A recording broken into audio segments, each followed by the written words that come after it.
I'm picking up my granddaughter from school, and she climbs into the car with this look on her face. Not sad, not angry, just flat, empty, like someone turned off a light inside her. She's 15. I ask her how her day was, and she shrugs. I ask if something happened, and she says no. Then, after a long silence, she says something that's been rattling around in my head ever since. She says, "Grandpa, does it ever feel like nothing you do actually matters?"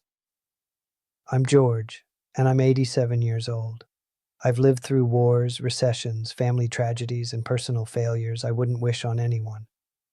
And that question from my granddaughter, it shook me. Because I've asked myself that same question more times than I can count. The difference is, I'm at the end of my life looking back, and she's at the beginning looking forward. And somewhere between those two perspectives, I think I finally understand something important.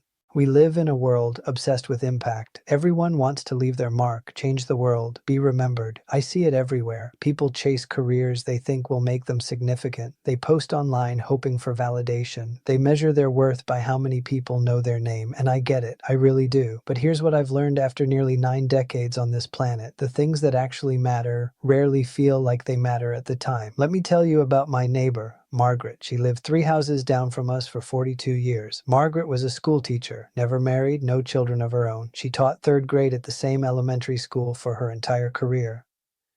When she retired, there was a small gathering in the school gymnasium.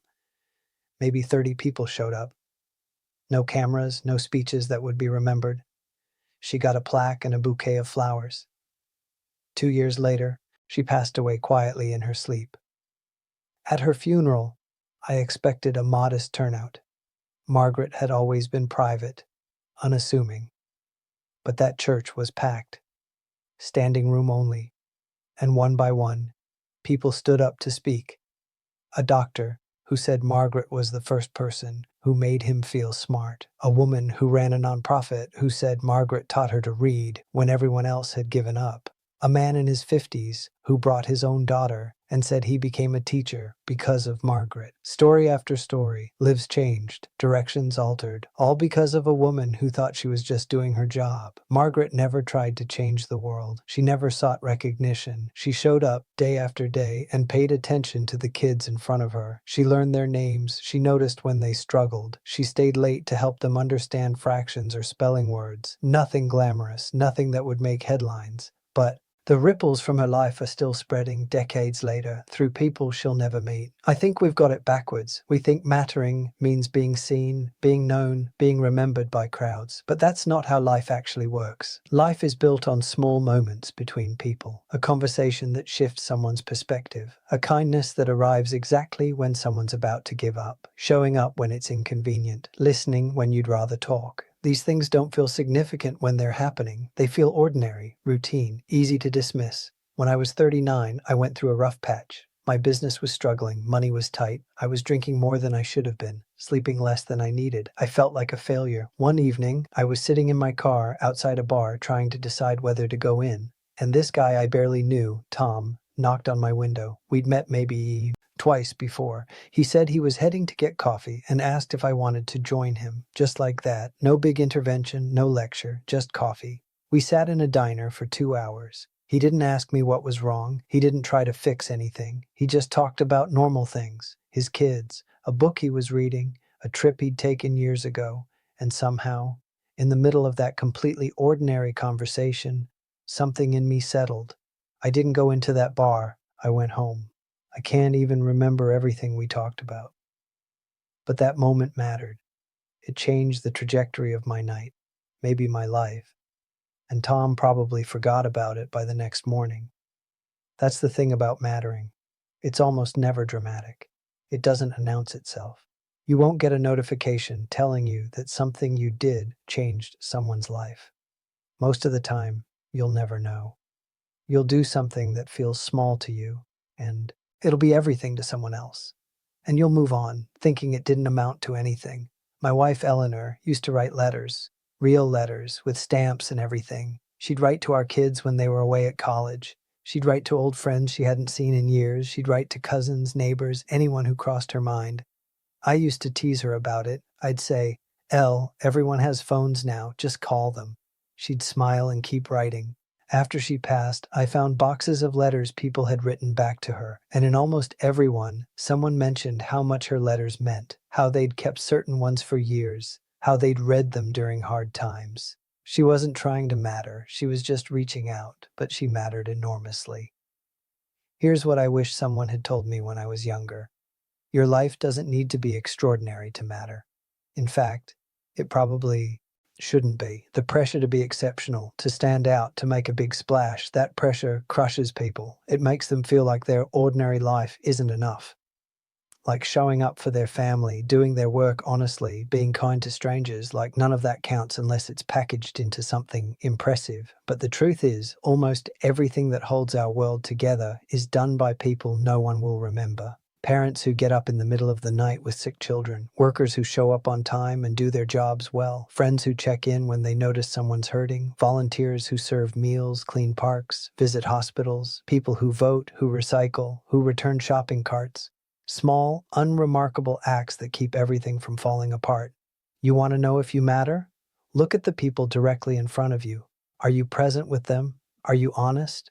Are you kind when you don't have to be? Do you keep your promises? Do you make room for other people's pain? Do you celebrate their joy? These questions won't land you on magazine covers. They won't build your platform or expand your influence. But they'll determine whether your life actually meant something. I've been thinking about my granddaughter's question a lot. Does anything I do actually matter? And I've realized the question itself is the problem. Because when we ask if we matter, we're usually asking if we matter in some grand, measurable way. If we're important, influential, exceptional. But mattering doesn't work like that. Mattering is quieter. It's more personal. It's knowing that your presence or absence would make a real difference to real people. When my grandson was 7, he was terrified of water, wouldn't go near a pool. One summer, I spent 3 weeks, 15 minutes a day, just standing with him at the shallow end.